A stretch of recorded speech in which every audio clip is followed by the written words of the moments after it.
নদিয়ার করিমপুরে বোমা উদ্ধার। করিমপুরের কাঁঠালিয়া কলা বাগানে উদ্ধার বোমা। বিস্তারিত জানাবে সমীর আমাদের সঙ্গে রয়েছে। সমীর, কে বা কারা এই বোমা রাখলো? বোমাগুলো কি নিষ্ক্রিয় করা হয়েছে? পুলিশ কি বলছে? এবং কে বা কারা এই বোমা রেখেছে তা এখনো পর্যন্ত জানা যায়নি। যেটা জানা গিয়েছে, গতকাল সন্ধ্যা নাগাদ করিমপুরের কাঁঠালিয়ায় একটি কলা বাগান আছে, সেই কলা বাগানের মধ্যে বেশ কিছু কোটোর মতন বোমা পড়ে থাকতে দেখেন স্থানীয় কৃষকরা। এরপরে পুলিশকে খবর দেওয়া হয় এবং পুলিশ এসে সেই জায়গাটি ঘিরে রেখে দিয়েছেন এবং সেখানে নিরাপত্তা ব্যবস্থা করা হয় যাতে কেউ বোমাগুলো কেউ চলাচলা না করে বা কোনো রকম বিস্ফোরণ করে যাতে দুর্ঘটনা না ঘটে। এবং এর পাশাপাশি সিআরপি বোম স্কোয়াডকে খবর দেওয়া হয়েছে, তারা আজকে এসেছে বোমাগুলি উদ্ধার করবে এবং নিষ্ক্রিয় করবে। কিন্তু বিধানসভা নির্বাচনের আগে ওই এলাকায় এইভাবে বোমা পড়তে থাকায় সভাপতি কিন্তু আতঙ্কিত এলাকাবাসী। তারা কিন্তু জানাচ্ছেন যে কে বা কারা এই এলাকায় বোমা রেখেছে এবং কি উদ্দেশ্য রেখেছে তা পুলিশ তদন্ত করে বার করুক এবং ঘটনা তদন্ত শুরু করেছে করিমপুর থানার পুলিশ। বেশ, ধন্যবাদ। বোমটা আমরা এখানে কাজ করছিলাম, ওই কলা বাগানে জিরাতে গেছি, তখন দেখলাম যে এক জায়গায় কালো জিনিসটা দেখে আমাদের ভয় লাগলো। প্রচুর আতঙ্কের মধ্যে আছি, সামনে ভোট। এখন কারা যে ফেলেছে সেইটাই তো আমরা বুঝতে পারছি না।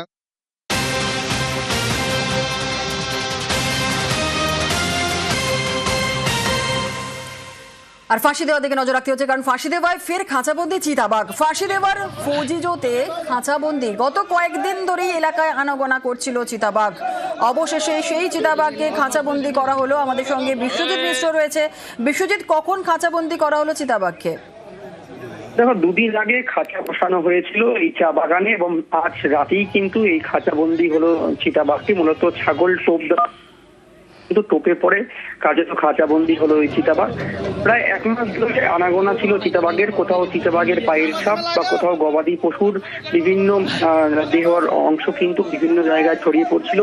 কিছুদিন আগেই আনারস চা বাগানে দুটি শাবককে কিন্তু উদ্ধার করে স্থানীয় বাসিন্দারা। পরবর্তীকালে ঘোষপুর বন দপ্তরকে তুলে দেওয়া হয় এবং এই আনাগোনা বৃদ্ধি পাওয়ায় আতঙ্ক বৃদ্ধি পাচ্ছিল এই ফাঁসি দেওয়ার ফৌজিজোর এলাকায়। এবং পরবর্তীকালে গ্রামবাসীরা আবেদন করে এবং তারপরেই দুদিন আগেই খাঁচা বসানো হয় চা বাগানের মধ্যে।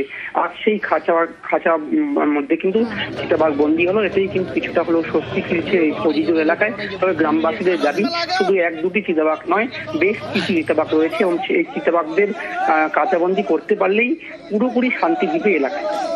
ধন্যবাদ।